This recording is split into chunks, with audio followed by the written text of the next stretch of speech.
Ravi de vous retrouver sur Public Sénat. À l'occasion de la Journée internationale de la femme, vous avez pu suivre ce matin sur notre antenne une table ronde consacrée au mariage forcé. Cette première table ronde visait à cerner la réalité de cette pratique en France. Cet après-midi, je vous propose de suivre une seconde table ronde consacrée à la prévention des mariages forcés, alors que le gouvernement a lancé en 2009 une campagne de prévention contre ces pratiques. Tout de suite donc direction la salle Clémenceau. Bon après-midi à tous sur Public Sénat.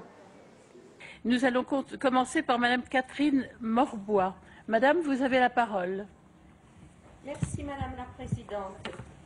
À ce moment du déroulement de la matinée, je voudrais dire que ma position au sein de l'ensemble des communications se situe à l'interface de l'action des pouvoirs publics, puisque j'ai été déléguée régionale aux droits des femmes durant 17 ans en Île-de-France, et des associations. Mariage forcé, mariage contraint, mariage arrangé, une femme peut être la cible d'individus violents au sein de sa propre famille pour des motifs divers, comprenant notamment le refus d'être entraînée dans un mariage arrangé. Par ailleurs, la simple interprétation ou le seul soupçon selon lequel son comportement aurait déshonoré sa famille sont suffisants pour enclencher un débordement de représailles et le plus souvent de crimes dits d'honneur. Ces derniers seront abordés cet après-midi.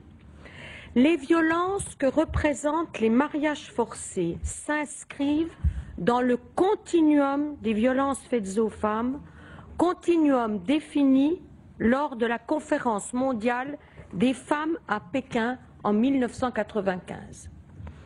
Pour mémoire, je rappelle ce continuum de violence: harcèlement sexuel, viol, inceste et viol par ascendant ou personne ayant autorité, violence dans le couple, mariage forcé, violence exercée à l'encontre de leur mère par leurs enfants, adolescents ou adultes, harcèlement sexuel des femmes au travail, mutilation sexuelle féminine, proxénétisme et prostitution, exploitation sexuelle des enfants, pornographie, violences liées aux intégrismes religieux et ou pratiques coutumières font partie de cet ensemble. Ces violences concernent de très nombreuses femmes. Une mobilisation s'impose pour prévenir ces violences spécifiques. Il est important de dire et de redire que la loi française qualifie de viol les rapports sexuels non consentis. Ces rapports sexuels non consentis sont liés inéluctablement au mariage forcé. Ils sont commis par violence, contrainte, menace ou surprise à l'encontre de victimes, souvent encore mineures. Ils sont prémédités et mise en œuvre par la complicité d'adultes, parfois, bien sûr, on l'a vu, les propres parents des victimes, le plus souvent d'ailleurs. Ces actes constituent des infractions criminelles aggravées. Les violences ici évoquées ont un fondement commun: la domination sexiste, domination des hommes sur les femmes. En 1985, lors de la conférence de l'ONU à Nairobi, les États membres reconnaissaient déjà la caractéristique sexiste de la violence masculine exercée à l'encontre des femmes. Dans la même perspective, la déclaration de novembre 1993 sur l'élimination de la violence contre les femmes, déclaration adoptée par l'Assemblée générale des Nations unies, précise: la violence faite aux femmes désigne tout acte de violence fondé sur l'appartenance au sexe féminin, causant ou susceptible de causer aux femmes des dommages ou des souffrances physiques, sexuelles ou psychologiques, et comprenant la menace de tels actes, la contrainte ou la privation arbitraire de liberté, que ce soit dans la vie publique ou dans la vie privée. Il convient évidemment de faire la différence entre les déclarations officielles des gouvernements et la réalité observable dans les pays respectifs. Notre pays a défini explicitement en 1995 le cadre général de sa politique de prise en charge, de répression et prévention de la violence masculine exercée contre les femmes. Les résistances furent nombreuses. L'une des plus fortes aujourd'hui encore consiste à ne pas reconnaître l'origine sexiste de la violence masculine. Bien plus, la pertinence de l'analyse féministe est encore trop souvent contestée, voire niée. On s'en rend compte dans les actions de formation proposées aux intervenants des professions concernées. L'analyse individuelle, intrapsychique est trop souvent présentée comme une approche pertinente au détriment de ce qui nous paraît fondamental, à savoir l'enracinement profond et structurel de la domination des hommes sur les femmes. Cette analyse individuelle dérange moins, ne serait-ce parce qu'elle attribue les faits de violence à des comportements singuliers liés à des pathologies mentales ou sociales. On en conclut souvent que ces faits découlent du comportement de la victime. N'aurait-il pas été en quelque sorte provoqué par cette victime? Celle-ci deviendrait dès lors responsable de la violence qu'on lui fait subir. L'approche féministe reconnue par l'État de prise en compte de la violence contre les femmes se situe dans une perspective plus large, historique et ou sociologique. Elle remet en cause la répartition des pouvoirs entre hommes et femmes. De ce fait, la question de la violence contre les femmes doit être traitée par l'ensemble des institutions et des acteurs de la société. L'action contre la violence sexiste ne peut être circonscrite aux missions de professionnels de l'assistance aux personnes. L'organisation générale de la société et des rapports sociaux de sexe sont en cause. Diverses circulaires et autres plans triennaux encadrent l'action publique. Une feuille de route est rédigée pour chaque ministère, renforçant le partenariat interministériel.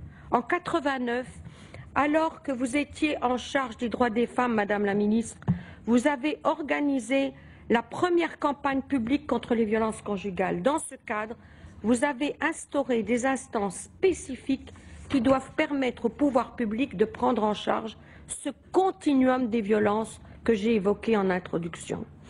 C'est à cette époque, en effet, que l'ensemble du pays, au plan régional, se sont mises en place des commissions départementales d'action contre les violences faites aux femmes. Celles-ci sont désormais d'ailleurs intégrées au comité départemental de prévention de la délinquance. Ces commissions, je le rappelle, sont l'instrument de la mise en œuvre de la politique de l'État dans le domaine de la lutte contre les violences faites aux femmes.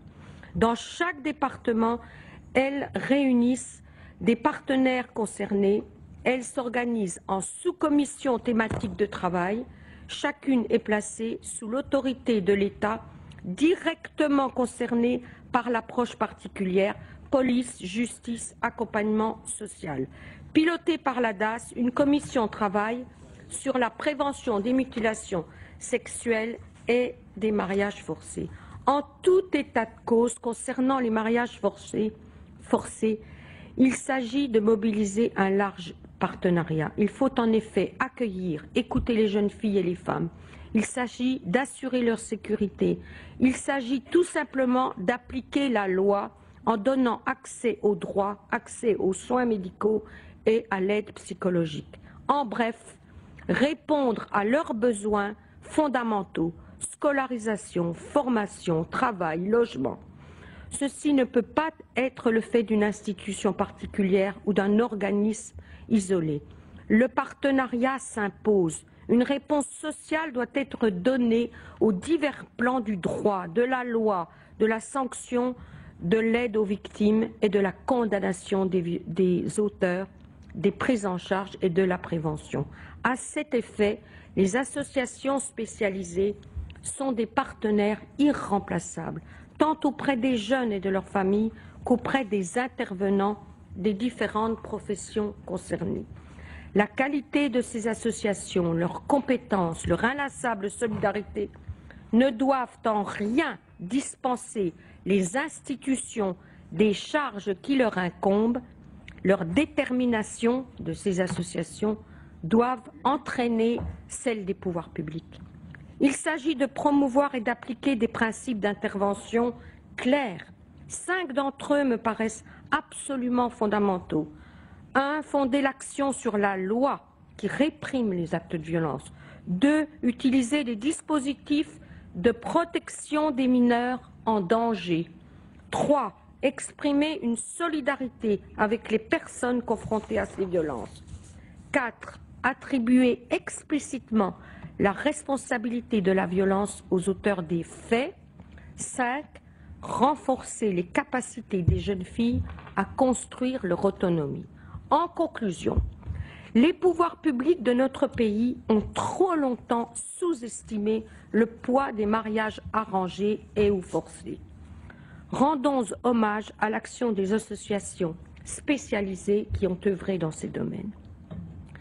Je ne peux que me souvenir de la lourdeur du tabou et des réticences rencontrées lorsqu'en 1992, la délégation régionale aux droits des femmes que je dirigeais a mis en place en Île-de-France, avec les associations spécialisées, la première campagne signée par l'État pour lutter contre les mutilations sexuelles féminines.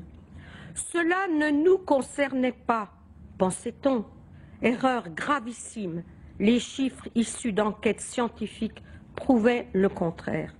De même, depuis plusieurs années, la prise en charge des mariages forcés devient heureusement une réalité. De façon analogue, s'agissant des crimes dits d'honneur, de quoi parle-t-on au juste?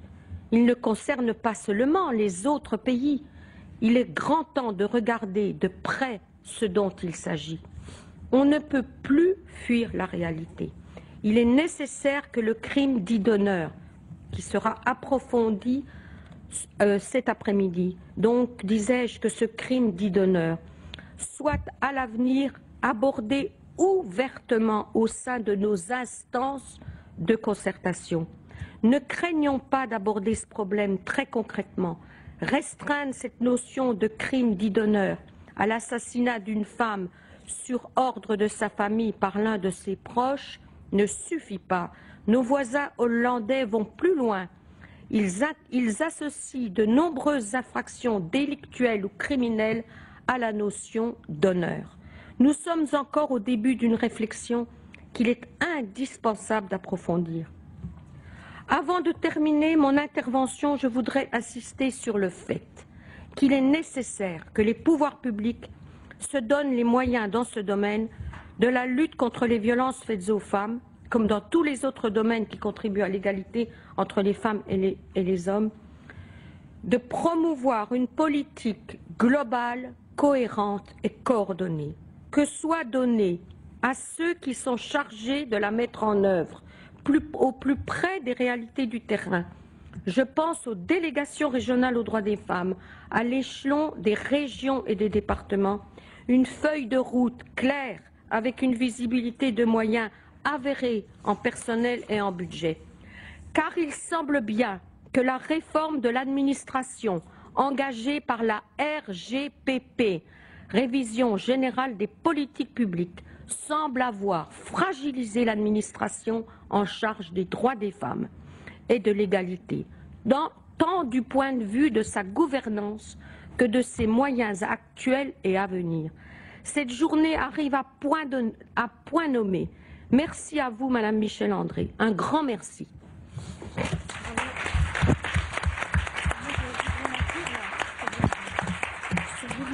Madame Martine Morbois, merci. Soyez sûre que ce message à Madame André sera donné et elle revient tout à l'heure, mais je lui dirai encore personnellement. Je suis tout à fait d'accord avec vous que l'ensemble des institutions doivent traiter des violences envers les femmes, l'ensemble des institutions. Vous avez parfaitement raison. Et j'ai été très touchée aussi que vous souligniez que notre présidente a fait la première campagne publique quant aux violences faites aux femmes. Certainement, ça va beaucoup la toucher. Je vous en remercie, madame, et je suis sûre qu'à la fin de notre colloque, vous aurez des questions. Maintenant, je donne la parole à Madame Latifa Drif, membre de l'association départementale du planning familial de Montpellier. Vous avez la parole, Madame. Voilà. Vous préférez aller là? C'est mieux? Oui, puis la collègue va essayer de me passer. Ouais, je pense que c'est. D'accord, mais vous approcherez bien, s'il vous plaît, pour qu'on puisse. Je mange les micros, comme dit mon amie Justine. Hein. Donc bonjour, moi je travaille donc au planning familial à Montpellier et je vous propose de balayer les grandes lignes de notre démarche pour prévenir les mariages forcés. Il s'agit d'un réseau de professionnels qui a été initié en 2000 suite à une situation que nous avions appelée à l'époque une épidémie de mariages forcés. Il s'agissait de plusieurs jeunes filles qui étaient venues demander de l'aide au planning familial pour échapper à un mariage et nous n'avions d'autre solution que leur proposer une écoute. Nous avons donc décidé d'interpeller les partenaires, donc associations et institutions, pour leur partager donc notre questionnement et parler de ce phénomène. À cette première rencontre, tous les professionnels ont reconnu que la problématique existait et que les situations étaient loin d'être exceptionnelles. Donc est né ce groupe intitulé « Réseau jeunes filles confrontées aux violences et aux ruptures familiales ». Donc très vite, on a été confronté à la situation des garçons. Et pour travailler ensemble, donc puisque lors de la première rencontre, il y avait une forte demande de réflexion collective, et il fallait mettre en place un certain nombre d'outils, et notamment la coordination et l'animation du groupe de travail, la communication donc à l'interne et à l'externe, la formation des membres du réseau par des intervenants extérieurs, et bien sûr le dernier volet qui j'espère va être en cours, qui est l'évaluation. Alors,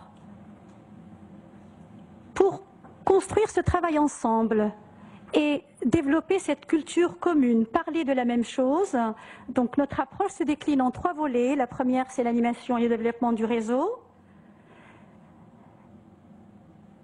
Alors la seconde, c'est la prévention, c'est l'objet principal, j'ai envie de dire, l'objectif principal même du réseau. Et le 3e volet, c'est l'accompagnement et la prise en charge. Pour ce qui est de l'animation et du développement du réseau,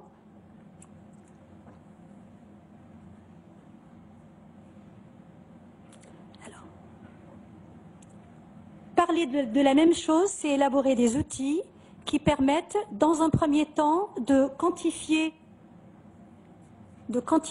les situations rencontrées. Donc nous avons élaboré une grille d'accueil, une fiche dans laquelle on recueille toutes les informations et même les solutions proposées, dans le cadre de réunions qui sont généralement mensuelles et au cours desquelles il y a toujours des études de situation. Nous avons aussi réalisé un guide, un annuaire, parce que nous nous sommes rendus compte que les partenaires se connaissaient, mais en fait ne connaissaient pas tout à fait les missions, pour les missions aussi bien des institutions et des associations qui étaient impliquées dans le réseau. Et enfin, nous avons organisé des séminaires et des journées de sensibilisation pour faire connaître d'une part la problématique et élargir à d'autres professionnels. Nous avons en 2004 ou 2005 écrit une charte, donc un document qui fait référence à notre cadre de travail en termes de méthodologie et en termes d'éthique. Alors toujours dans le cadre de l'animation et dans le développement du réseau, nous avons fait appel à une étudiante pour analyser un peu les récits de vie. Ouais. Alors il s'agit d'un mémoire qui a été fait à l'université de Montpellier à partir des histoires de vie que nous avions recueillies à cette époque-là pour avoir une définition, parler de la même chose, et donc cette définition s'inscrit complètement dans l'intervention très claire de Madame Morbois. Ensuite, il y a eu la question des familles, donc qui est une question qui était récurrente. Nous travaillons avec des personnes concernées, nous étions des professionnels et en même temps il y avait les familles auteurs, les familles marieuses, si je peux appeler ça comme ça. Et nous avons demandé à la même étudiante de réfléchir à la prévention donc des mariages forcés et en même temps et en même temps à la prévention de la rupture familiale. Donc ce travail a donné 3 pistes, donc 3 pistes de travail. La première, c'est l'élaboration de documents d'information. La seconde, je vais vous demander d'arrêter, je finis là, c'est pas grave du tout, hein, c'est pas grave.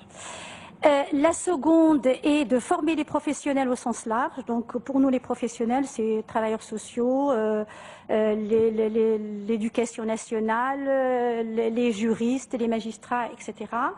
Et enfin, la troisième piste était réfléchir à une forme de rencontre avec les familles. Donc ça, c'est une question qui reste très très compliquée et qu'on n'a pas réussi à faire. Ensuite, pour ce qui est de la prévention, donc nous avons mis en place des journées de sensibilisation auprès des professionnels, des journées aussi de formation, des journées de sensibilisation dans les établissements scolaires. Nous avons aussi réalisé une carte. Donc ça c'est la première, vous pouvez y aller, merci. Donc une première carte qui a été faite avec le soutien d'une étudiante en communication à l'université Paul Valéry. Et enfin, nous avons mis en ligne un site internet, donc www.mariageforcé.fr, qui a été fait avec le soutien des jeunes concernés ou non et des établissements scolaires. Pour ce qui est de l'accompagnement et la prise en charge, je vais vous demander de passer toute la diapo comme ça, voilà. Pour ce qui est de l'accompagnement et de la prise en charge, donc la difficulté majeure qui a été pointée dès la mise en place du réseau est la question de l'hébergement, fortement soulignée tout à l'heure, notamment par mon amie Justine Dugams. Donc la difficulté est d'avoir des hébergements, et en particulier des hébergements d'urgence. Il existe, comme vous le savez, des hébergements en centre d'hébergement et réinsertion sociale, des bons d'hôtel, des foyers de jeunes travailleurs, mais ce sont des solutions qui ne sont pas complètement adaptées aux jeunes, qui généralement n'ont pas d'autres problématiques que le projet de mariage auquel ils sont contraints. Alors, nous avons monté un dispositif de famille d'accueil et en 2003, il y a eu un appel d'offres par la FNARS pour une action innovante. Et nous avons donc répondu à l'appel à projet qui a été accepté et nous avons dégagé du réseau, donc des professionnels, institutions et associations, un comité de pilotage et un comité technique qui a permis de travailler les documents de travail et le protocole pour construire le dispositif de famille d'accueil, recruter les familles d'accueil et permettre donc l'accueil et l'accompagnement des jeunes victimes ou menacés de mariage forcé. Alors, évidemment, l'hébergement en famille d'accueil est une solution alternative à ce qui existe. Elle permet de sécuriser la personne et d'agir sur l'estime de soi. Je signale que ce dispositif... Vous pouvez continuer, allez-y. Voilà, donc il y a 3 objectifs. Donc la mise en sécurité, bien sûr, hein, favoriser l'accompagnement social, ce qui a été signalé tout à l'heure pendant la durée de l'accueil, et en même temps travailler l'autonomie de la personne. Oui, allez-y. Alors concrètement, comment ça marche? Je vous propose de passer toute la diapo de manière à ce que ce soit peut-être un petit peu plus explicite. Donc concrètement, le planning pilote le groupe de travail, est en lien avec les professionnels, s'occupe de la communication et depuis 2007, pour pérenniser le dispositif de famille d'accueil qui venait d'être évalué, d'ailleurs de manière très positive, un membre du réseau, qui est une maison d'enfants qui s'appelle l'Abri Languedocien, a repris le flambeau pour coordonner le dispositif de famille d'accueil et coordonner l'accompagnement. Donc vous voyez qu'il y a une espèce de cercle, de réseau, hein, comme son nom l'indique, qui fait que les professionnels travaillent ensemble autour d'un objet commun qui est la personne victime ou menacée de mariage forcé. Voilà. Vous pouvez passer à la suivante, merci. Alors, pour la prise en charge, vous voyez que c'est l'intervention pluridisciplinaire qui a été fortement souligné par Madame Morbois. Donc, la personne qui arrive auprès d'une structure membre du réseau ou non, hein.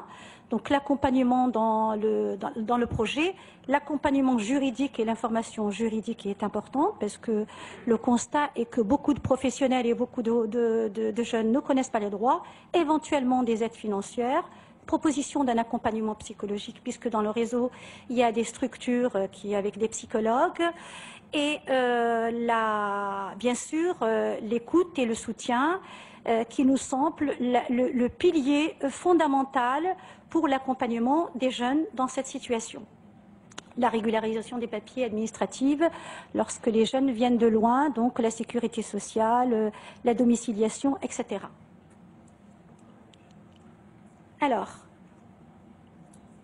quelques chiffres. Depuis qu'on a la grille, donc depuis 2001, nous avons reçu 550 situations dont une dizaine de garçons repérés essentiellement par les partenaires, donc des membres du réseau qui sont l'Amicale du Nid, qui s'occupe de personnes en situation de prostitution, et Angèle, l'association des nouveaux gays et lesbiennes.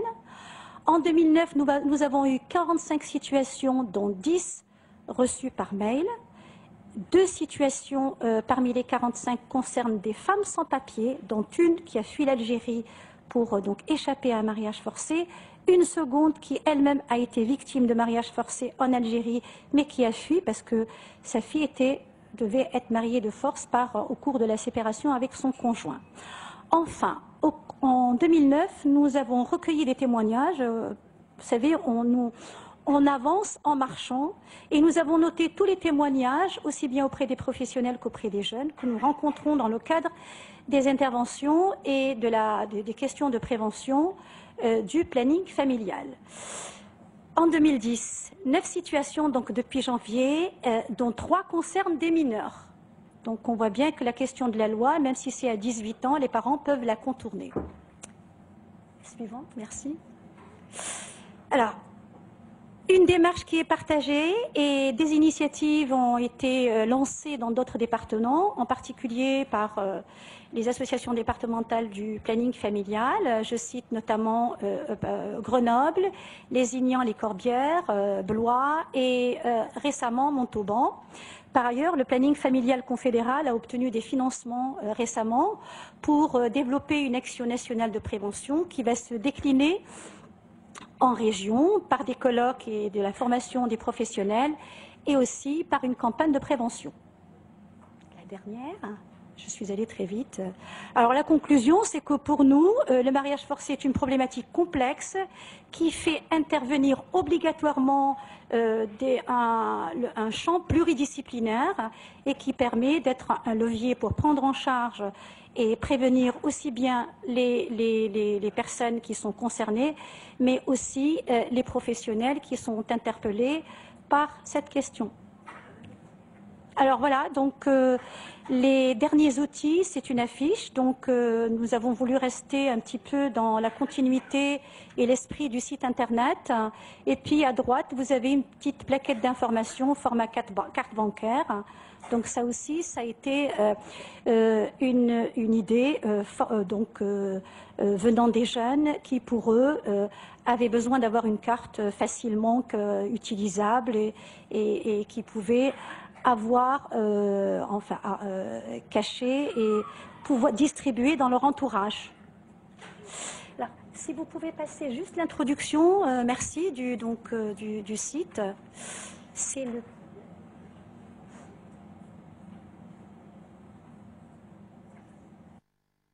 Voilà, donc c'est un site qu'on a lancé fin 2008, et auquel ont contribué 3 lycées et beaucoup de jeunes qui viennent en consultation au planning familial. Donc il rassemble une foire aux questions qui a été complètement puisée dans les situations et les récits de vie, une page sur les aspects juridiques, des témoignages audio de jeunes que nous avons rencontrés, et puis aussi des adresses avec des partenaires en France, Donc, je cite notamment donc le GAMS, Voix de Femmes, l'association Elélé, aujourd'hui la Fondation Surgir qui est présente dans la salle, et d'autres associations qui sont dans, par exemple, en Allemagne, comme Papatia et Terre des Femmes, l'unité des mariages forcés en Grande-Bretagne. Donc, excusez-moi, je suis allée très très vite pour balayer un petit peu la charpente de notre démarche qui a pour premier objectif donc la prévention des mariages forcés. Je ne sais pas si vous êtes bien, ça va? Ça allait trop vite? Merci Madame Driff, c'était également très intéressant. Vous nous avez dit que vous aviez reçu 550 situations, dont 10 garçons. Vous ne nous avez pas parlé des problèmes des garçons, peut-être pourriez-vous le faire tout à l'heure, lorsqu'il y aura des questions. Et puis pourriez-vous répéter l'adresse du site? Vous avez été si vite, on ne l'a pas prise. www. Il y a des petites cartes et des affiches que vous pouvez avoir. Oui, oui. Bon, alors il était inscrit, paraît-il, comme je ne vois pas dans mon dos, je n'ai pas pu le voir. Très bien, on pourra la voir. Asso.adamif. Non, c'est pas ça. Ah, tu m'as dit que c'était ça. Non. Ah bon. Non, c'est celui-là. C'est mariage www.mariageforce.fr. C'est très simple. Merci Madame. Mariage forcé sans accent. Merci Madame. Alors je vais donner la parole maintenant à Madame Christine Jama, qui est à côté de moi, juriste et directrice de l'association Voix de Femmes, protection des victimes, droit commun et mesures spécifiques. Vous avez la parole Madame. Merci. Alors je remercie le Sénat d'accueillir l'association Voix de Femmes. J'étais très touchée en écoutant Karima tout à l'heure parce que Nadia, qui a fondé Voix de Femmes, lorsqu'elle avait 17 ans, s'était confiée à son assistante sociale scolaire qui l'avait crue au sujet des menaces qu'elle subissait à la maison. Et malheureusement, le juge pour enfants auprès de qui elle avait demandé une protection lui avait dit « c'est ta culture, tu dois t'y soumettre ». Résultat des courses, Nadia s'est retrouvée séquestrée pendant 6 années en Algérie. Et elle a eu de la chance de revenir parce que c'est pas le cas de toutes les jeunes filles qu'on suit, puisque nous ne voyons que la partie visible de l'iceberg, celles qui se révoltent, celles qui reviennent, et voilà. Donc le mariage forcé, on l'a répété, c'est une violence faite aux femmes, qui est intrinsèquement liée à la domination masculine. Même les garçons français de souche qu'on reçoit qui vont épouser de force des jeunes filles bien asiatiques parce que soi-disant bien soumises, parce que ces garçons-là, les parents pensent que comme ils sont, ce sont des garçons, on a découvert un réseau comme ça de mariage forcé de garçons toxicomanes qui étaient mariés à des jeunes filles asiatiques parce que ça allait les calmer de la toxicomanie. Certains garçons étaient aussi homosexuels et les parents pensaient que ça allait les rendre hétérosexuels de les marier de force avec des femmes, c'est bien connu, hein. Donc voilà, c'est vraiment, on est lié dans la question de la domination masculine et d'une sexualité genrée aussi, et puis évidemment la question de l'égalité et des droits des femmes. Donc dans ce contexte, comment est-ce qu'on peut s'assurer que les personnes qui seront exposées à un mariage forcé seront considérées comme des femmes victimes de violences à part entière et qui auront besoin et droit à une protection et non pas comme des jeunes filles en proie à un problème d'intégration ou d'ambivalence identitaire comme je l'entends encore hélas trop souvent, puisque l'ethnicisation, la préservation de la culture ou du lien sacré de la famille malheureusement sont encore des motifs ou même des alibis et d'autant plus d'obstacles dans un contexte français où le chemin vers l'émancipation n'est pas chose aisée, puisqu'il est mis à mal encore trop souvent par les réticences de certains professionnels à appliquer ou s'autoriser à appliquer la loi républicaine. Tandis que d'autres vont construire des outils de protection spécifiques innovants. Donc le réseau de Montpellier en était un exemple. Tandis que le Conseil de l'Europe a préconisé dans sa dernière résolution d'avril 2009 de la Commission égalité des chances entre les femmes et les hommes de construire des outils spécifiques pour corriger les inégalités dont sont victimes certaines femmes en proie au mariage forcé, au crime d'honneur notamment. Alors, j'espère que ces perspectives qui s'ouvrent aujourd'hui grâce aux recommandations européennes et aussi aux récentes évolutions législatives qui ont été votées par notre Assemblée nationale le 25 février dernier, j'espère que ces perspectives vont s'appliquer. En termes de protection. Donc je vais d'abord vous expliquer un petit peu quelle est la législation de droit commun. Je ne vais pas rentrer dans les détails, si ce n'est que les personnes qui sont en proie à un mariage forcé relèvent de la protection de l'enfance en danger et de la lutte contre les violences faites aux femmes. On l'a suffisamment répété. Depuis le 4 avril 2006, le viol conjugal a été légalement donc reconnu. Les conditions d'un mariage non consenti ont été assouplies et l'âge légal du mariage a été élevé à 18 ans. Bon, on était quand même en retard sur le droit turc, sur le droit marocain, je tiens à le souligner. Mais encore faut-il que cet arsenal législatif soit appliqué sur le terrain. Et nous avons pu constater à Voix de Femmes que les réticences ne venaient pas toujours des corps de métier que l'on imaginait, puisque je suis ravie de constater au jour le jour que les policiers et les gendarmes appliquent de plus en plus les lois contre les violences faites aux femmes et encouragent les jeunes femmes à porter plainte pour viol aggravé si elles sont mineures ou si le viol a été commis dans le cadre conjugal. À l'inverse, certains corps de métier, comme notamment les éducateurs, ne sont pas très clair sur le caractère contraint du mariage forcé. Je peux vous donner un exemple. On a reçu une jeune femme d'origine pakistanaise qui était menacée d'un mariage forcé. Elle avait demandé un soutien donc auprès d'un éducateur dans un tribunal à qui elle s'était confiée. Et puis quelques jours plus tard, sa mère, qui ne voulait pas entendre le refus de sa fille, son refus du mariage forcé, avait tenté de s'immoler, devant elle. Vous imaginez la violence de l'acte. Je trouve même pas les mots. Et du coup, la jeune fille, se sentant coupable, elle est retournée au tribunal en disant que tout s'était arrangé. Ensuite, l'été approchait, et le mariage forcé aussi. La jeune fille, entre-temps, était devenue majeure, ce qui était bien. Sauf que lorsqu'elle est venue demander une protection jeune majeure auprès du tribunal, en expliquant un petit peu qu'elle voulait vraiment partir, que maintenant elle était prête, on lui a refusé. Et parce que c'est vrai que malheureusement, sur encore beaucoup de départements en France, la protection jeune majeure, alors que légalement rien n'oblige à ce qu'il y ait eu un suivi pendant la minorité, est accordée que si la jeune fille avait déjà été protégée quand elle était mineure. Et donc quand j'ai eu son éducateur au téléphone, il m'a répondu, vous savez, elle n'aurait pas dû changer d'avis, et puis ces problèmes de choc des cultures, de choc des civilisations, c'est quand même complexe.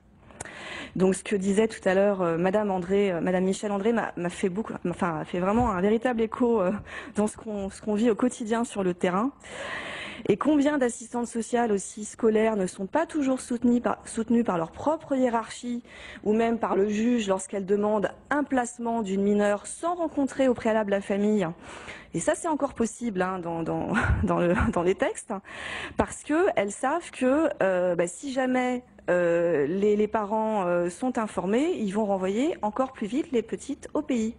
Et ça, j'en ai eu 3 situations là depuis le mois de janvier d'assistantes sociales complètement désemparées parce que soit elles se sont fait avoir ou soit il y en a une qui a convoqué la famille en se disant bon, je vais quand même voir un petit peu ce qui se passe.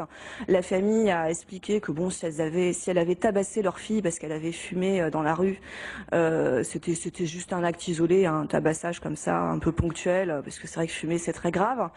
Et résultat des courses, la jeune fille qui est quand même une collégienne de 15 ans a été renvoyée en Tunisie. Donc voilà.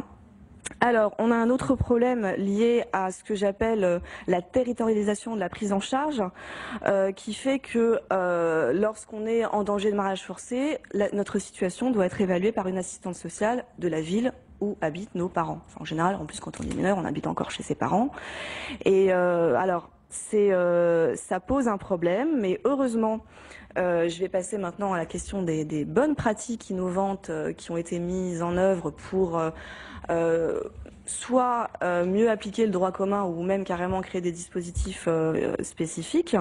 À ce jour, sur le territoire français, il n'existe qu'un seul conseil général, en l'occurrence celui de la Seine-Saint-Denis, qui a mis en place un protocole départemental de lutte contre le mariage forcé, Emmanuel Piat vous l'a expliqué ce matin, et qui est vraiment unique en France parce qu'il permet une prise en charge de la victime par un travailleur social du lieu où elle a trouvé refuge Donc ça peut être chez une copine ou une tante qui est contre le mariage forcé. Donc ce n'est pas rien. Ce contournement, c'est même pas un contournement de la loi, c'est une adaptation de ce qui relève du réglementaire. Ce n'est pas rien quand on sait que lorsque l'évaluation est faite par les travailleurs sociaux du secteur où habitent les parents, certains éducateurs se sentent un petit peu dans la toute-puissance et font alliance avec la famille et du coup, c'est pas dans l'intérêt de la jeune fille.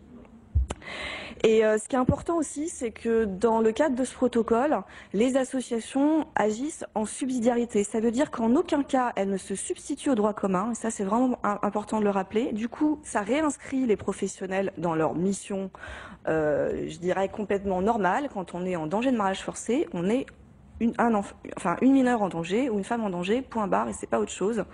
Et ça nous permet, nous aussi, les associations, d'être mobilisées, justement. Alors c'est un gain de temps aussi pour les victimes, hein, parce qu'elles sont pas obligées de raconter leur histoire 36 000 fois. En tout cas, en Seine-Saint-Denis, quand on est confronté à un mariage forcé, ça parle aux travailleurs sociaux à qui on se confie.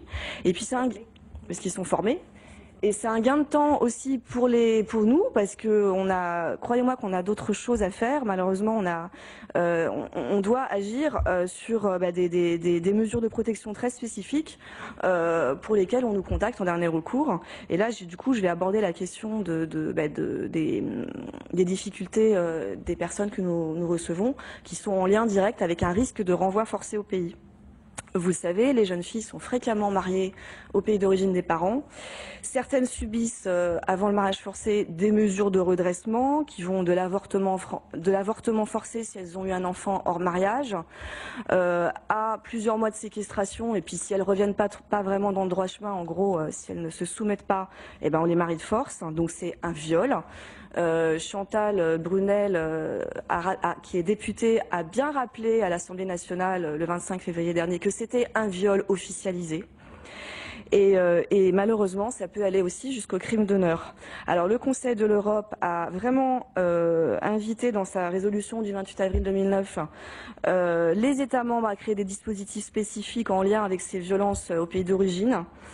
Et notamment de nous appuyer sur le modèle anglais qui a créé donc un dispositif qui s'appelle FMU, ça veut dire Forced Marriage Unit, donc qui assure notamment en termes de protection spécifique le changement d'identité et le rapatriement. Et nous avons tout à gagner à suivre la Grande-Bretagne. Et croyez-moi, le pragmatisme anglais est loin d'être un cliché parce que leur gouvernement n'a pas attendu d'avoir des statistiques pour agir. Alors je dis pas qu'il faut pas de statistiques en France, hein, puisqu'on fonctionne peut-être différemment, mais je pense qu'on peut agir sans les avoir tout de suite. Et puis, comme l'avait aussi si justement rappelé le directeur consulaire de la Forced Marriage Unit, que j'ai rencontré à un colloque au Canada, un colloque international sur le mariage forcé, ils ont arrêté de réfléchir pendant 10 ans sur est-ce que c'est forcé ou est-ce que c'est arrangé finalement.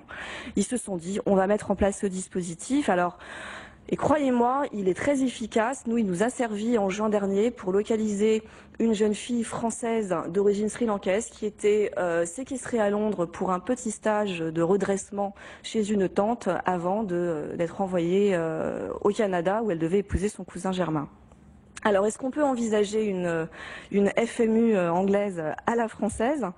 Pour l'instant, Voix de Femmes, on a réalisé à la demande du ministère de l'Immigration donc une étude de faisabilité d'un projet qui s'appelle Cellule d'alerte de veille et d'intervention, donc qui se propose de résoudre 3 difficultés majeures. D'abord, signaler les retraits de l'école ou les déscolarisations de jeunes femmes qui sont à l'école, hein, parce que c'est quand même majoritairement au moment de la scolarisation qu'on est marié de force. Mettre en œuvre les rapatriements, évidemment en partenariat avec le Bureau de la protection des mineurs et de la famille qui est représenté aujourd'hui. Je suis ravie de vous revoir, Madame Serre. On s'est plus souvent au téléphone que dans des colloques. Et puis aussi, le cas échéant j'ai déjà dit, les interdictions de sortie de territoire. Je crois que je l'ai déjà dit, je ne sais plus, mais maintenant, voilà. Il faut que je termine.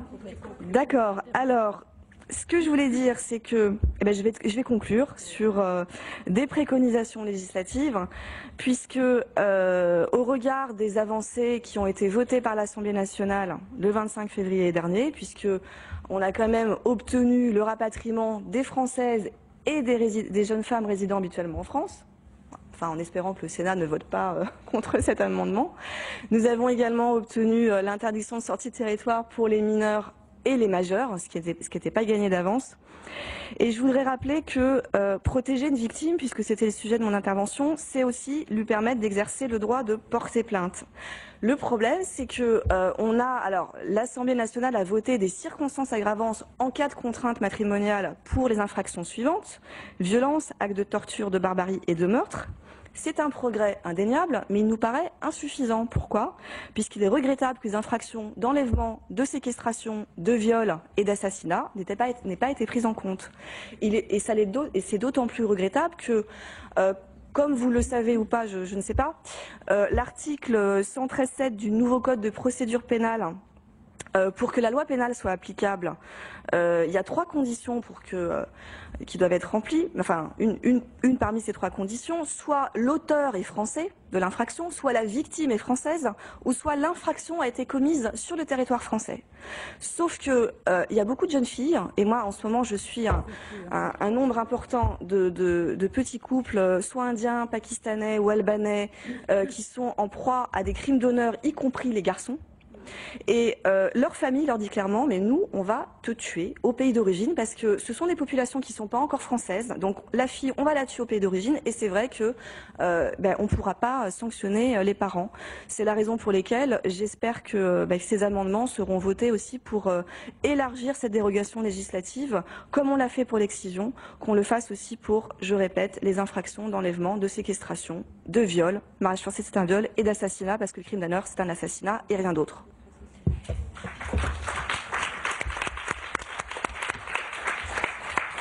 Merci beaucoup, madame. Je regrette de vous bousculer un petit peu, mais comme il y a d'autres intervenants, nous allons passer maintenant à l'action des pouvoirs publics. Et madame Clémentine Blanc, ministère de la Justice, magistrate adjointe au chef du bureau des droits des personnes et de la famille, direction des affaires civiles et du Sceau. Madame Clémentine Blanc, je vous donne la parole. Je vous remercie, madame. Alors, je voudrais remercier madame André, monsieur Vance, vous, madame, et puis toutes les personnes de la délégation aux droits des femmes qui sont présentes aujourd'hui, de m'avoir donné cette opportunité de venir, parce que j'ai été très touchée, je dois dire, assez bouleversée par les témoignages des 2 victimes, Fatou et Karima, en ce qu'elles avaient eu le courage d'abord pour elles-mêmes, à titre personnel, de se sortir de cette situation et de se reconstruire. Ensuite, d'agir pour les autres en écrivant un ouvrage à destination du grand public, en fait, pour faire mieux connaître ces situations. Et puis ensuite, le courage supplémentaire de faire part en public, donc dans un face-à-face, ce qui, je pense, est encore plus difficile, de leur vécu et de ce que ça peut engendrer, même des années après. Et donc, voilà, j'ai été très, très touchée de pouvoir entendre cela. Alors, ces 2 témoignages, et puis d'autres, celui du docteur Pied ce matin, faisant état de la situation de cette jeune de 15 ans qu'elle avait pu recevoir, le punch de madame Jamal aujourd'hui, c'est vrai que ça donne une vision un peu de la réalité des mariages forcés encore aujourd'hui en France. Et j'aimerais d'abord insister sur le terme du « encore », parce que effectivement, on a tendance à considérer que les mariages forcés, on les voit plutôt sous le prisme, en fait, de quelque chose qui nous serait importé de culture étrangère, comme madame André a pu le dire dans son allocution d'ouverture. Toutefois, je pense qu'il ne faut pas oublier, c'est important, elle a évoqué Molière et ses mariages arrangés de cette époque-là, mais c'est quelque chose qui a perduré, même au-delà de l'époque de Molière. Les unions princières, que ce soit en France ou dans toute l'Europe, il ne faut pas l'oublier, c'était des mariages arrangés. Si certains d'entre vous ont vu ou revu récemment le film de Sofia Coppola, vous aurez peut-être le souvenir des premières images où on voit une Marie-Antoinette toute jeune, 14-15 ans, je ne me souviens plus exactement, arriver, être pas franchement ravie de ce qui l'attend, alors que par rapport à ce que nous ont décrit d'horreur les deux victimes, ça pouvait paraître une situation plus confortable. Donc on voit bien que c'est quelque chose qui remonte à une période très ancienne, qui était en cours et en pratique en France, à continuer sous un mode un peu différent, même au cours du 19e siècle, dans certaines catégories sociales. Il ne faut pas oublier que les mariages étaient souvent arrangés. Alors, arrangés, ça ne veut pas forcément dire qu'ils étaient forcés. Vous pouvez avoir des couples, des conjoints ou l'un d'entre eux qui sait que le mariage a été programmé ou prévu ou qu'on lui a présenté un conjoint et qui s'en contentent, c'est son choix et à la limite, il n'y a pas à revenir dessus. Mais il ne faut quand même pas oublier que c'est quelque chose qui a existé il n'y a pas si longtemps que ça. Et que par conséquent, lorsqu'on parle de ces cultures-là dans lesquelles il y a encore cela qui se pratique chez elles, il ne faut pas oublier que nous, on l'a pratiqué pendant longtemps et que donc il faut porter un regard, j'ai envie de dire, avec ce recul-là et cette mise en cause d'abord de notre propre pratique et de notre propre regard à la liberté, notamment à la liberté des femmes. Alors, ceci étant dit, vous avez eu donc le point de vue social, le point de vue des victimes, le point de vue de la prise en charge, le point de vue de l'intervention des associations et de la difficulté de leur intervention parce qu'il faut qu'elles arrivent à mettre en place des dispositifs qui soient adaptés à chaque situation. C'est compliqué de trouver une solution à la fois sur le plan d'hébergement, sur le plan de l'urgence. Trouver une solution dans l'urgence, c'est une chose. Trouver une solution dans le long terme, c'est encore différent. Et donc, c'est un travail de longue haleine. Alors, les pouvoirs publics, ils ont tenté d'accompagner ce mouvement, sans doute avec beaucoup de retard. On peut espérer qu'il y a une prise de conscience qui va maintenant aller en s'accélérant. Alors, pour bien poser le débat, en revenir à quelque chose d'assez simple, et donc essayer de comprendre qu'est-ce que c'est juridiquement un mariage forcé. Un mariage est dit forcé lorsqu'il est conclu sans le consentement du ou des époux concernés, parce qu'après tout, on peut tout à fait concevoir une situation dans laquelle les deux seraient opposés, ou lorsque son consentement est contraint. Et cette règle-là, elle est posée dans le Code civil depuis très longtemps. Elle existait même dans le droit français, même avant le Code civil, puisqu'en réalité, elle date de 1803. Donc, si on a éprouvé le besoin de le rappeler à cette époque, c'est qu'il y avait déjà une prise de conscience d'une difficulté. Et donc, la règle est la suivante. Actuellement, dans le Code civil, à l'article 146, il n'y a pas de mariage lorsqu'il n'y a point de consentement. Alors, le mariage forcé, il faut le distinguer en partie du mariage arrangé, on l'a vu tout à l'heure, mais aussi et surtout du mariage de complaisance, ou mariage dit parfois simulé, ou encore mariage blanc dans le langage courant. Et puis aussi de cette nouvelle catégorie découverte un peu récemment, donc celle du mariage dit gris. Pourquoi il se distingue du mariage de complaisance? Dans le mariage de complaisance, vous avez un consentement des deux. Simplement, vous avez un consentement sur quelque chose, sur un objectif qui est étranger à l'objectif, aux intentions matrimoniales. C'est-à-dire que dans le cas d'un mariage blanc, de complaisance ou simulé, les personnes sont d'accord pour se marier, mais non pas pour quelque chose qui est conforme à l'objectif de l'union matrimoniale, mais qu'il n'y a rien à voir. Le cas auquel on pense le plus souvent, bien sûr, c'est l'idée de pouvoir pour l'un d'entre eux obtenir des papiers d'identité en France ou un permis de séjour, etc.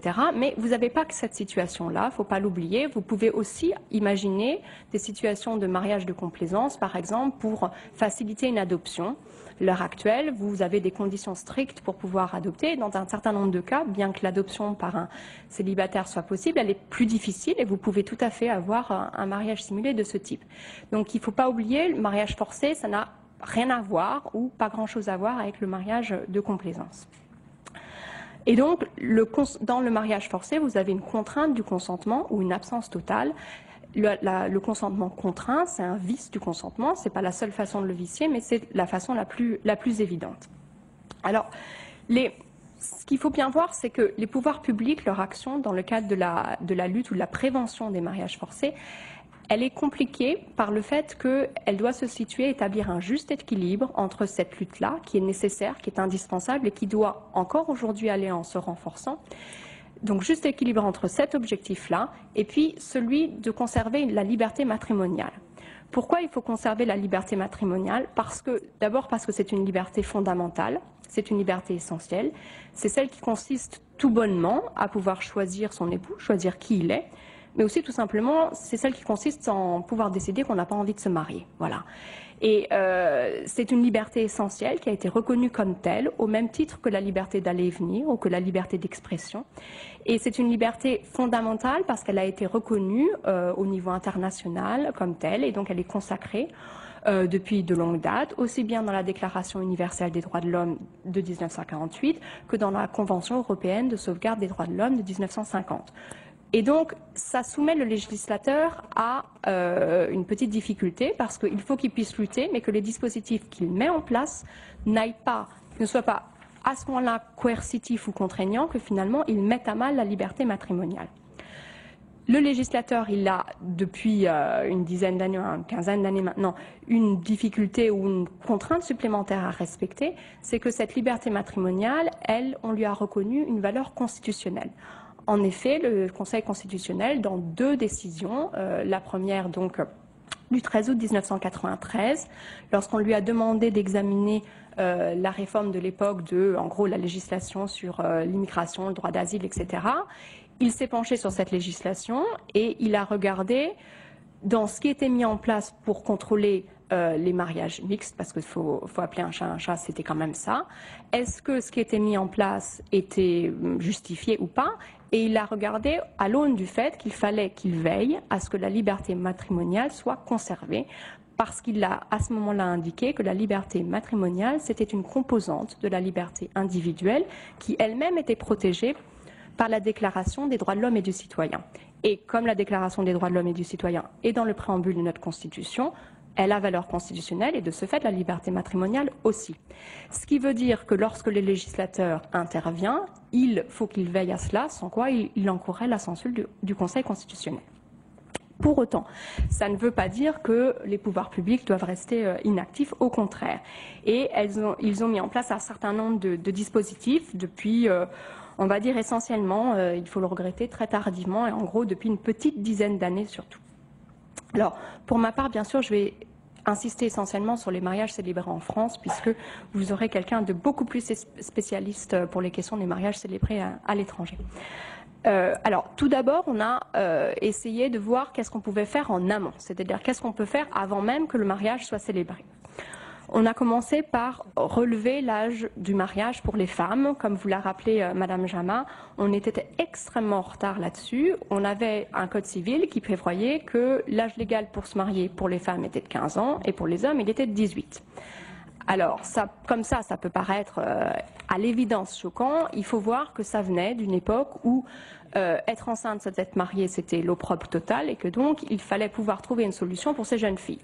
Le problème, c'est que cette situation-là, elle a perduré sans qu'on se pose la question de savoir si on ne pouvait pas inverser le principe, c'est-à-dire mettre la même règle pour tout le monde, hommes et femmes 18 ans, et simplement prévoir une sorte de protection ou de prise en compte particulière des situations des mineurs de 15 ans et plus qui seraient enceintes, en prévoyant dans ces hypothèses-là une dispense d'âge. Alors, ce relèvement de l'âge nubile, il a fait suite en fait à l'avis de la Commission nationale consultative des droits de l'homme qui, dès 2005, avait fait de cette disposition-là une préconisation pour essayer de mieux lutter contre les mariages forcés. Et donc, là, vous avez eu donc un alignement pour les hommes, pour les femmes, et en dessous de 18 ans, pour les femmes, vous avez une possibilité de dispense. Comme la dispense est accordée par le procureur de la République pour motif grave, ça veut dire grossesse, ça veut dire qu'il y a un contrôle du procureur. Ce qui veut aussi dire que dans les hypothèses où il pourrait percevoir qu'il y a une difficulté particulière, à ce moment-là, il interviendrait et éventuellement ne délivrerait pas de dispense. Cette disposition-là, elle a permis de protéger, en fait, de renforcer la protection des mineurs. Le législateur ensuite est intervenu pour essayer de prendre en compte la situation de tous les types de mariages, qu'ils soient entre mineurs ou entre majeurs, et donc de faire en sorte que l'on puisse détecter les difficultés en posant pour principe que l'audition préalable, donc préalable au mariage, des époux devait être obligatoire. En effet, l'article 63 du Code civil prévoit que l'officier d'état civil doit entendre en fait les futurs époux de façon séparée, j'y reviendrai, sauf s'il estime qu'il n'y a pas de doute sur les intentions matrimoniales. Mais la règle, normalement, c'est qu'il doit les entendre. Je précise que pour un certain nombre de raisons, le ministère de la Justice va dans le courant des mois prochains, sortir une circulaire dans laquelle, a priori, cette règle-là serait rappelée et éventuellement renforcée. Et l'idée, c'est de faire en sorte que lors d'un entretien séparé, l'officier d'état civil, donc c'est-à-dire le maire, ses adjoints ou les personnes qu'il aura déléguées dans ces fonctions-là, ait un entretien avec chacun des conjoints en posant des questions très précises pour essayer de détecter les situations de mariage forcé. Je précise que si un interprète est nécessaire dans ces situations-là, il est préconisé de prendre un interprète, évidemment, qui ne soit pas lié à la famille. De la même manière, si un des conjoints est mineur, il est obligatoire ou très fortement conseillé de l'entendre sans son représentant légal, sans quoi, évidemment, au vu des situations décrites, ça n'aurait aucun intérêt. Et l'officier d'état civil, s'il a une suspicion au terme de son audition des époux, il doit signaler la situation au procureur de la République. Alors, la difficulté pour lui, sans doute, c'est le curseur. C'est-à-dire que vous faites une audition avec beaucoup de questions et un critère seul n'est pas constitutif forcément d'une situation problématique, mais plusieurs critères alignés doivent mener à un signalement. Et l'idée là aussi du ministère de la Justice, c'est de donner des instructions aux officiers d'état civil pour qu'à l'avenir, ils signalent davantage. Parce que la constatation qu'on fait, c'est qu'il n'y a sans doute pas assez de situations qui remontent. Si les situations ne remontent pas au procureur de la République, il n'a éventuellement pas la possibilité de s'opposer au mariage. Donc il faut que les officiers d'état civil soient sensibilisés et qu'ils fassent des auditions peut-être plus approfondies, qu'ils y prennent le temps de le faire et que donc il y ait plus de choses qui remontent au procureur de la République. Ensuite, il faut aussi que les procureurs puissent diligenter des enquêtes plus fournies. Alors, je ne vous donnerai pas la liste précise des critères qui sont retenus, mais globalement, l'idée c'est... Il y a les critères évidents. Si vous voyez un des conjoints, l'épouse par exemple, qui arrive avec des bleus, bien évidemment, il faut que ça donne un signalement. Si vous voyez l'épouse, qui est la future épouse, qui arrive avec une attitude complètement renfermée sur elle-même, complètement mutique, l'air complètement dépressive, il faut que ça alerte. De la même manière, si lorsque vous entendez les époux, les versions qu'ils donnent des circonstances de leur rencontre, des projets qu'ils envisagent, l'endroit où ils veulent s'établir, est-ce qu'ils ont un projet de vie très construit, ça doit signaler. Ça, c'est sans doute un des critères les plus difficiles parce que à l'heure où on a un couple sur trois, un mariage sur trois qui aboutit à un divorce, c'est vrai qu'on peut considérer que peut-être dans toutes les unions, il y a peut-être une difficulté à la base de prise en compte, mais il faut que cet critère-là, associé à d'autres, puisse permettre éventuellement un signalement. De la même manière, si vous avez un conjoint qui arrive mené par sa famille, avec la famille qui attend et qui est comme ça fait en masse et même physiquement une sorte de pression, il faut que ça alerte. De la même manière, si elle ne s'est quasiment jamais présentée, elle, pour formaliser les démarches administratives et qu'en fait elles sont faites par un tiers ou un proche de la famille, il faut aussi que ça fasse tilt dans l'esprit de l'officier d'état civil et qu'il signale la situation.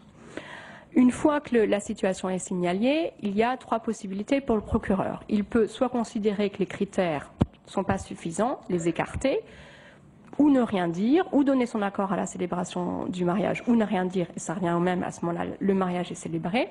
Sinon, il peut surseoir à la célébration du mariage, c'est-à-dire attendre et dire on va bloquer pendant 15 jours, j'ai 15 jours pour me décider, on va bloquer pendant un mois, on fait une enquête. L'enquête est transmise, au bout d'un mois d'enquête, si ce n'est pas suffisant, je peux avoir encore un mois d'enquête, et au terme de ces 2 mois, par contre, je dois prendre une décision, ou accord, ou opposition au mariage. Je précise, là aussi, parce qu'il a fallu permettre des recours pour préserver la liberté matrimoniale, si les époux ne sont pas d'accord, ils ont la possibilité de contester le sursis devant le président du tribunal de grande instance ou lorsqu'il y a opposition complète au mariage, vous pouvez demander la main levée de cette opposition devant le tribunal. Mais là, du coup, il y aura une audience où chacun pourra s'exprimer, un débat contradictoire et donc, par conséquent, une possibilité de détecter, là aussi, s'il y a des difficultés. Lorsque tout ceci n'a pas pu aboutir, vous avez aussi des voies de recours, bien évidemment, après, a posteriori, mais ce qui est sûr, c'est qu'on se rend compte que c'est sans doute la marge de manœuvre la plus grande qu'on a, c'est si on arrive à faire signaler beaucoup plus de difficultés. Et donc c'est dans cet esprit-là que les pouvoirs publics ont mené depuis un certain nombre d'années des campagnes de sensibilisation, qu'ils ont mis en ligne des informations sur le site servicepublic.fr, sur le site du Quai d'Orsay, je crois qu'il y a des informations qui sont mises en ligne, plus spécifiques sur le cas des mariages à l'étranger. Vous avez un certain nombre de communes qui produisent des plaquettes, comme l'initiative du planning familial. Vous avez la mairie de Paris qui a fait une plaquette très bien ciblée pour expliquer les choses. Et ensuite, vous avez effectivement une action possible a posteriori, c'est-à-dire une possibilité de demander l'annulation du mariage. Cette annulation, elle peut être demandée dans les 5 ans à compter de la célébration du mariage.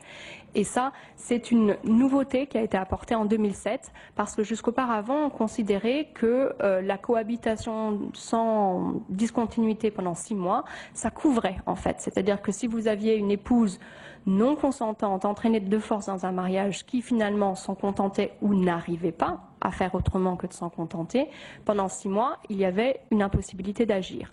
De même, si la femme se retrouvait enceinte. On s'est rendu compte que du coup, on lui imposait aussi de force, non seulement le mariage, mais ensuite une grossesse. Et donc, depuis 2007, on en est revenu à un délai de 5 ans, dans tous les cas, à compter de la célébration du mariage. Cette action-là, elle est ouverte aux époux, bien sûr. Elle est ouverte aussi au ministère public, ce qui veut dire que si la jeune femme n'arrive pas, ou le jeune homme, n'arrive pas à réagir, parce que c'est très difficile quand on est dans une situation d'emprise de se faire, à ce moment-là, le ministère public lui-même, si le cas lui est signalé, ça peut être par des tiers, il peut agir en son nom. Oui, tout à fait, tout à fait. Alors, vous avez aussi évidemment des règles précises pour les mariages célébrés à l'étranger. Elles vous seront à ce moment-là retracées par ma collègue du ministère des Affaires étrangères. La transition est toute faite. Donc, Claudine Serre, vous êtes diplomate, chef du bureau de la protection des mineurs et de la famille à la direction des Français à l'étranger. Et vous allez nous faire la dernière intervention de cette matinée. Je sais qu'elles ont été toutes passionnantes et qu'elles auront toute leur place pour trouver les meilleures manières de faire les amendements. Je dis ça pour Christine Jama qui a fait quelques suggestions du texte qui va arriver dans les jours prochains, j'espère, devant nous au Sénat. Voilà. Donc, Madame Serre, c'est à vous. Merci Madame la Présidente. Vous m'entendez? Je vous remercie Madame la Présidente. Je remercie aussi les sénateurs et les sénatrices qui sont ici présentes dans la salle, les organisateurs de cette conférence. J'essayerai de ne pas vous décevoir car effectivement les interventions ont été passionnantes et je voudrais faire le moins officiel possible et le plus vivant possible, si vous le permettez, compte tenu de ce que nous avons entendu. Je ne ferai pas donc de définition des mariages forcés, vous en avez eu, vous le savez mieux que quiconque. En revanche, je vous dirai quelles sont nos obligations. Je voudrais quand même vous dire, la première chose, c'est que le Quai d'Orsay est de plus en plus alerté et impliqué dans la question des mariages forcés. Consigne a été donnée à tous nos agents consulaires d'être extrêmement attentifs sur ces questions, à telle enseigne qu'un certain nombre d'entre eux réussissent des opérations en liaison avec le Bureau de la protection des mineurs et de la famille dont j'assume la responsabilité et que parfois même ils y arrivent et que nous n'en sommes pas informés ou nous en sommes informés après. Alors, ça n'est pas pour vous faire présenter une vision rose ou une vision extrêmement optimiste, pas du tout. C'est simplement pour vous dire que il se trouve que j'occupe ces fonctions depuis près de 3 ans et qu'en 3 ans, nous avons vu multiplier les opérations et les réussites, je dirais, par 3 ou 4. Et je voudrais saluer, Madame la Présidente, si vous le permettez, d'abord votre action quand vous étiez ministre, je m'en souviens très bien, à titre personnel, et d'autre part, le saluer des associations qui sont ici présentes et qui sont intervenues, avec lesquelles je dois vous dire que nous travaillons en étroite, que le Quai d'Orsay travaille en étroite collaboration. Alors la première chose que nous devons faire, parce que nous sommes quand même un organisme public, c'est la vérification. C'est notre première difficulté, c'est notre première opération, c'est que lorsque nous sommes informés d'une situation, nous devons faire la distinction entre un projet sur des véritables intentions de mariage ou un projet de cas réel de mariage forcé. Il est nécessaire, c'est nécessaire pour nous. En effet, nous avons déjà eu à connaître. C'est un faible pourcentage, mais c'est un pourcentage qui existe. Nous avons déjà eu à connaître de fausses alertes de jeunes femmes qui prétendaient à l'étranger avoir perdu leurs papiers, alors qu'en réalité, sur ordre de leur famille, très souvent, elles avaient dû les vendre. C'est rare. Ça n'est pas la majorité, comme je vous le dis, c'est une minorité, mais c'est une minorité qui existe. Et en tant que ministère public, nous sommes obligés de vérifier que les papiers n'ont pas été vendus. Ensuite, dès lors que la vérité des faits est établie, nous donnons aux femmes de nationalité française ou binationale, car en réalité nous nous retrouvons très souvent avec des cas, pour le ministère des Affaires étrangères, avec des cas de femmes binationales pour lesquelles, dans le pays où elles se trouvent, elles sont considérées comme de la nationalité sur le territoire sur lequel elles se trouvent, alors que pour nous, elles sont considérées comme des citoyennes françaises.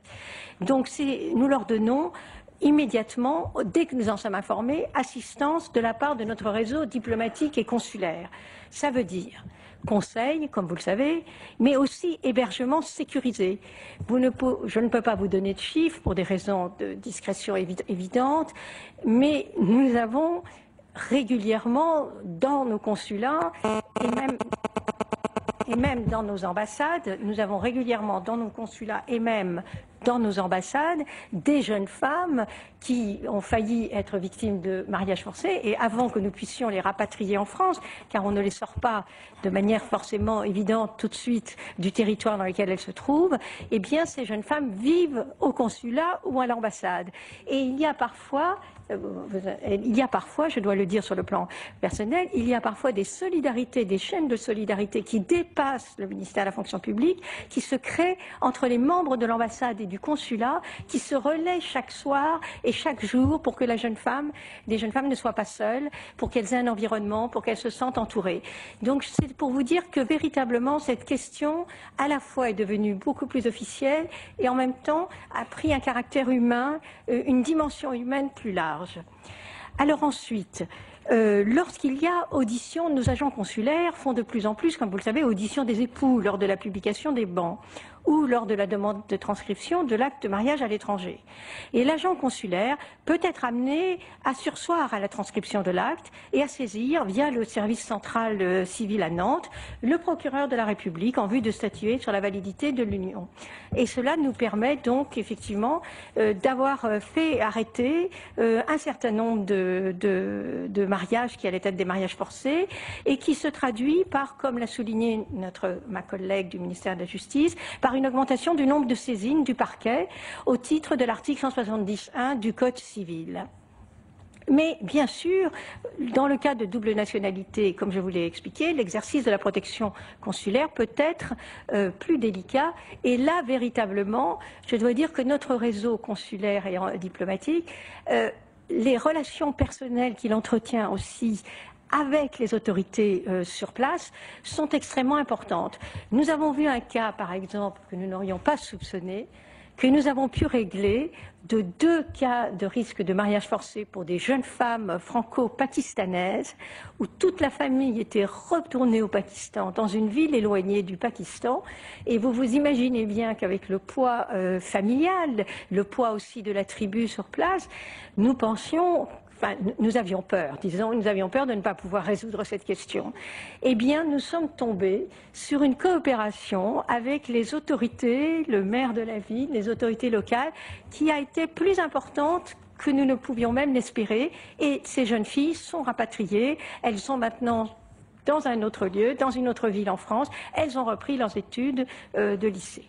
Alors il y a également, nous pouvons, dans le cas d'un mariage forcé, décider de non-délivrance d'un visa du conjoint étranger, voire de non-délivrance ou prorogation de titre de séjour, le cas échéant.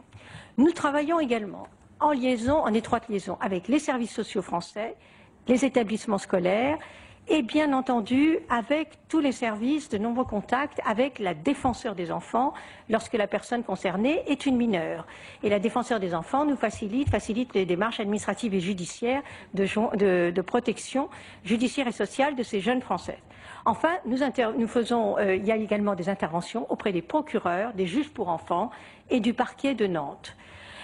Mais je voudrais quand même rendre un hommage tout particulier, la vice-présidente Madame Kammermann a dû partir, mais je voudrais rendre un hommage tout particulier au fait que d'abord nous avons 250 postes diplomatiques et consulaires qui sont très sensibilisés sur ces questions et qui agissent de plus en plus là-dessus. Mais je voudrais également parler de nos consuls qui sont dits honoraires, qui se trouvent parfois dans des villages ou dans des petites villes et qui interviennent de manière très active. Et enfin, je voudrais rendre hommage aux représentants de l'Assemblée des Français à l'étranger. Les représentants des assemblées des Français à l'étranger nous alertent de plus en plus au Quai d'Orsay ou dans nos ambassades justement sur ces questions. Et donc cela nous est très précieux car cela nous fait un certain nombre de réseaux parallèles et plus nous avons de réseaux parallèles, plus à titre officiel nous pouvons sauver des jeunes filles ou parfois des jeunes hommes en difficulté. Alors je vais vous proposer quelques exemples très rapidement, si Madame la Présidente vous me laissez encore 5 petites minutes, quelques exemples. Je voudrais vous donner un exemple sur l'Algérie. Au mois de juin de 2009, donc le Bureau de la protection des mineurs et des familles a été saisi par l'association Femmes Information Juridique Internationale de la situation d'une mineure qui avait subi en 2005, c'est-à-dire voici 5 ans, des coups et blessures de la part de son frère. Elle était alors âgée de 14 ans et elle avait été envoyée en Algérie auprès de son père avec la complicité de son frère violent. Nous sommes en 2005. En juin 2009, notre consulat à Oran a été sollicité par cette association qui souhaitait avoir un contact avec la jeune fille. Mais elle ne savait pas où elle se trouvait en Algérie. Nous avons mobilisé tous nos services et tous nos consulats en Algérie. Il nous a fallu des mois de recherche. Et après ces mois de recherche, nous avons réussi à localiser la jeune fille. Il faut vous dire que parfois, nous n'y parvenons pas, en dépit de toutes les recherches que nous faisons. Donc, ça n'est pas évident. Un retournement de situation a eu lieu en janvier de cette année, lorsque la jeune fille, qui était devenue majeure, s'est enfuie de l'endroit où elle avait été localisée et où nous l'avions localisée. Je ne vous dirai pas comment elle s'est enfuie. Elle s'est présentée au consulat de France à Oran. Elle a sollicité notre aide et notre retour. Et depuis janvier, nous assurons, c'est-à-dire notre ambassade assure la sécurité de notre ressortissante. Elle a une protection renforcée. Et nous travaillons au rapatriement de cette jeune fille en France. Bien évidemment, nous veillons en même temps à ce que cette jeune femme, lorsqu'elle sera en France, sera accueillie dans un centre et non à l'endroit où réside son frère. Enfin, nous avons eu un problème, deuxième exemple, nous avons eu une jeune mineure en 2009 qui a été obligée d'être mariée avec un cousin et qui s'est présentée au consulat de France à Abidjan. Et là, en moins de 2 mois, 2 mois peuvent vous paraître longs, mais pour nous, nous avons affaire aussi aux autorités locales. En moins de 2 mois, nous avons réussi à assurer son rapatriement. Elle est maintenant protégée. Également, elle bénéficie également d'une ordonnance de placement provisoire en France.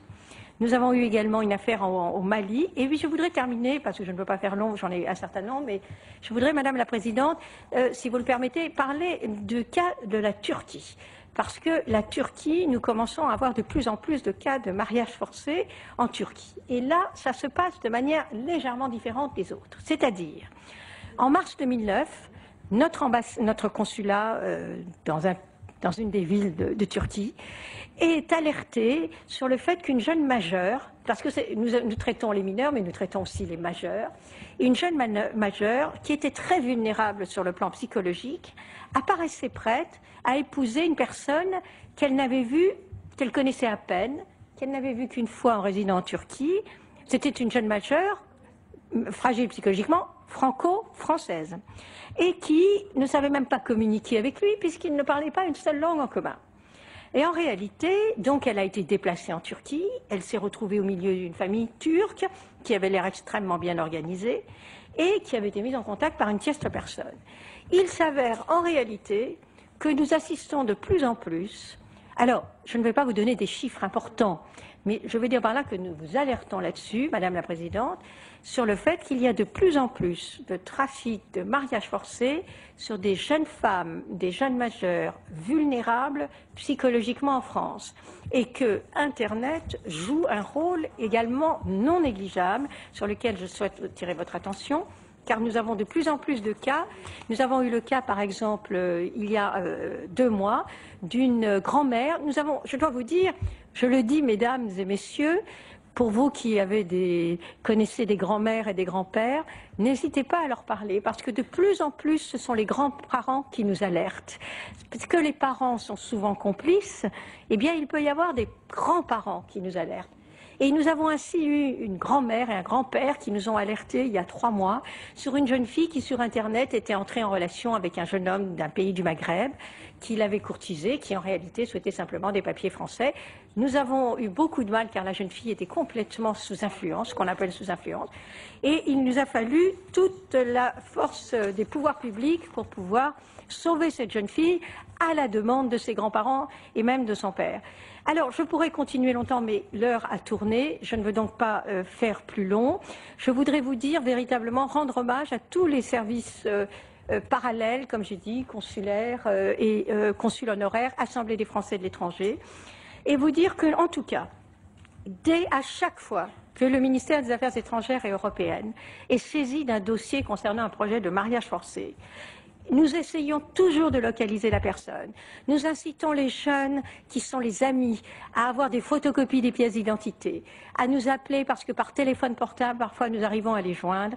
Et en tout cas, nous tenons à vous dire que nous avons, à notre modeste niveau, réussi à venir en aide et à faire échec à un certain nombre d'unions.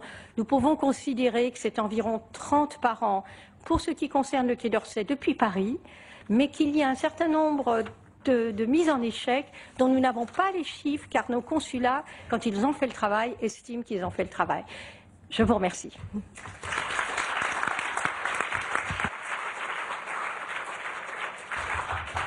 Merci beaucoup pour ces deux témoignages, mais merci beaucoup pour ces témoignages du moment et ce rôle de nos agents, alertés parfois par nos collègues sénateurs des Français à l'étranger, avec lequel le travail est constant également.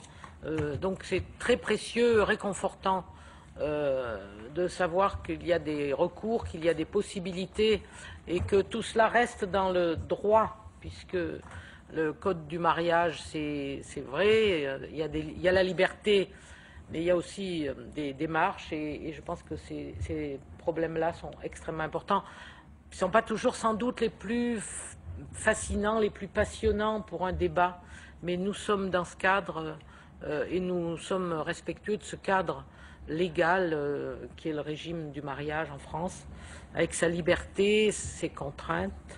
Et donc je veux remercier nos deux dernières intervenantes et les trois dernières dont j'ai été privé d'une partie des interventions. Je le regrette infiniment, mais connaissant Catherine Morbois, son engagement, connaissant l'engagement du planning familial, des plannings familiaux, qui sont parfois aussi faits de militantes qui connaissent elles-mêmes ces situations de mariage forcé ou de dureté à leur égard, eh bien, je sais combien ce travail est précieux. Et Madame Jama, je pense que nous aurons à faire ensemble pour faire avancer très précisément la législation quand elle le devra et le contrôle également, parce que le rôle des parlementaires, c'est aussi le contrôle. Et nous savons et nous devons l'exercer en permanence. Je vais peut-être prendre une ou deux questions, s'il y a des questions précises. Je crois qu'il serait bien que nous allions déjeuner vers 13 h pour redémarrer à l'heure. Alors, les questions, j'ai vu des mains au fond. Là-bas, la dernière personne au fond, là-bas. Une de vous trois, débrouillez-vous. C'est vrai que j'avais demandé à parler tout à l'heure, excusez-moi. Est-ce que vous m'accordez de commencer, madame? Oui, bien. Bon, alors je vous remercie. Je remercie surtout le Sénat de nous avoir invités. C'est une source d'instruction, au moins pour le moins, d'être ici. Donc, merci beaucoup au Palais du Sénat. J'ai une petite attention pour la conseillère municipale.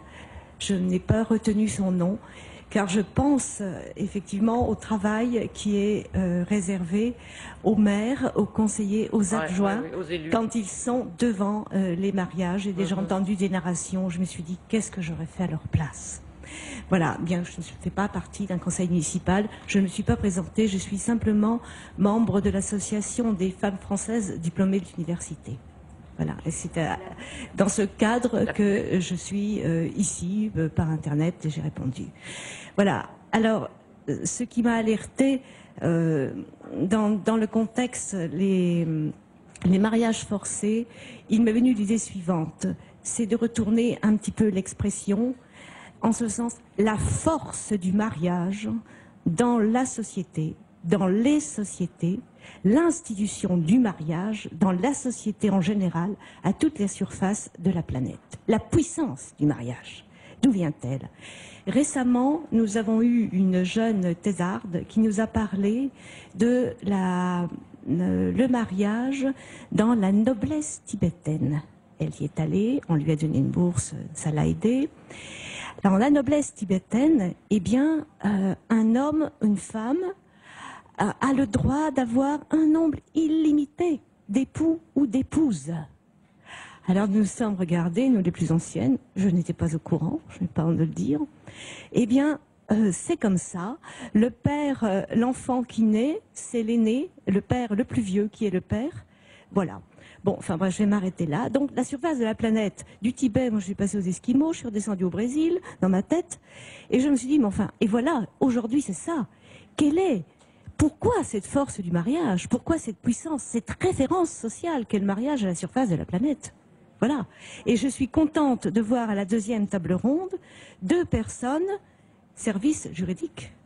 Car derrière le mariage, il y a cette question, pourquoi est-il si puissant? Et derrière le mariage, il y a tout de même une législation. Il y a une foule de choses. Pourquoi mène-t-il le monde? Et quelle est la législation derrière? Ça, nous ne l'abordons pas, sauf pour quand on a dit on peut avoir la nationalité, le mariage gris, etc. Voilà. Mais même pour les européennes, il y a la notion juridique, la notion du contrat de mariage. Et à ce moment-là, quelle est la législation derrière ça? Peu de gens y pensent.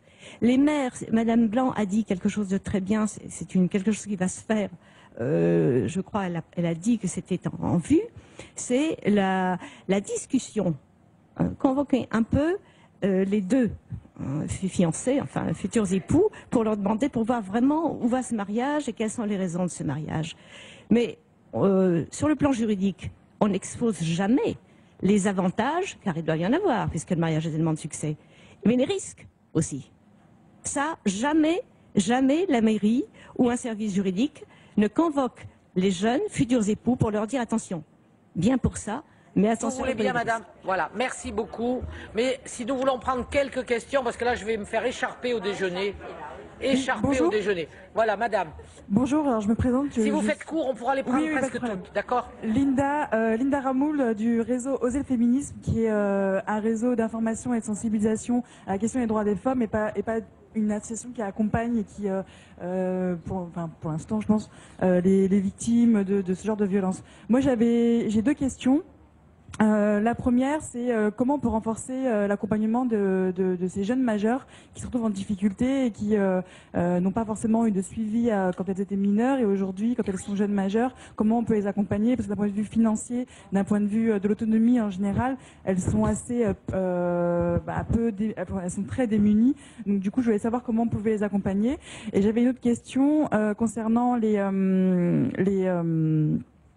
mariages à l'étranger. Comment est-ce qu'on peut collaborer, donc les services du consulat, comment on collabore avec les autorités locales? Parce que je pense que dans certains pays, c'est assez difficile d'accepter que des personnes viennent nous expliquer comment on doit gérer les relations dans un couple, etc., ou familial, etc. Voilà, merci. Allez. Rapidement, une réponse à cette question. Parce que la première intervention me paraissait des informations complémentaires. Hein, la question là, Madame Jamin. Non mais la réponse elle est purement financière. Il faut des moyens supplémentaires pour accompagner les femmes, notamment les conseils généraux, enfin pour les jeunes majeurs. Hein, c'est les conseils généraux, ils ont moins de moyens, donc on s'autorise moins à protéger quand on a moins de moyens. Et après on décharge sur des associations qu'on a encore moins. Donc excusez-moi de cette réponse-là, mais ensuite c'est au moins clair. Le travail qui peut être fait avec les pays d'origine, enfin les autorités sur place, c'est un travail de fourmi. Là c'est pareil, il faut encore plus de moyens. Mais il faut quand même aussi s'appuyer sur la législation existante. Moi, je suis intervenue à Rabat dans un colloque. Au départ, j'avais fait un texte un peu alambiqué où je parlais de consentement. Ils m'ont dit, mais non, vous nous parlez du mariage forcé. C'est eux qui m'ont demandé d'utiliser ce terme parce que là-bas, ils ont une législation contre le mariage forcé, sauf qu'elle n'est pas appliquée forcément non plus. Parce qu'il y a des mariages coutumiers qui sont célébrés à la place des mariages religieux. Voilà, c'est tout. C'est la fin de cette table ronde consacrée à la prévention des mariages forcés. Si vous souhaitez la revoir, notre site internet publicsena.fr. À suivre le journal de 18h présenté par Michel Grossior. Bonne soirée à tous sur Public Sénat.